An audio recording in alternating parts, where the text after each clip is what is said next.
On December 17, 1903, in Kitty Hawk, North Carolina, Orville and Wilbur Wright made 4 brief flights in their first powered aircraft, which they called the Flyer.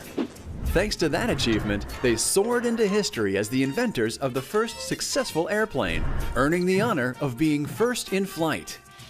But do they truly deserve this title? The answer is a bit more complicated than you might think.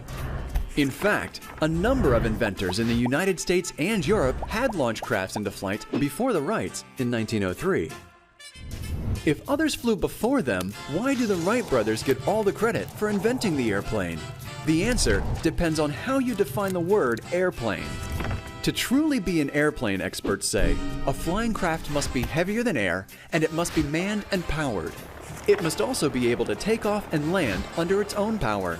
Finally, an airplane must be controllable along all 3 axes, known to pilots as roll, pitch, and yaw, in order to avoid crashing.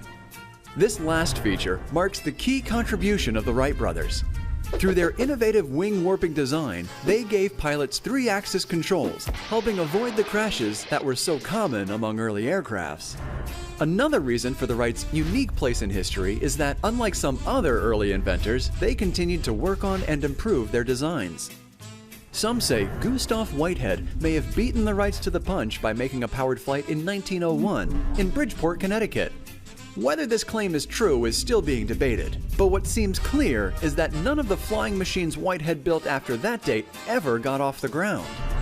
By contrast, the Wrights had continued success with their designs, and by 1908 they had developed a practical craft that would carry 2 people on longer flights. Through public demonstrations and teaching their skills to would-be flyers, the brothers enabled aviation to spread around the world. Even today, more than a century later, planes and pilots continue to use the same basic skills and control system developed by the famous brothers. So even though the Wright brothers weren't the first to leave the ground, they do deserve credit for making a controlled, sustained-powered flight in a craft that can rightfully be considered the world's first successful airplane.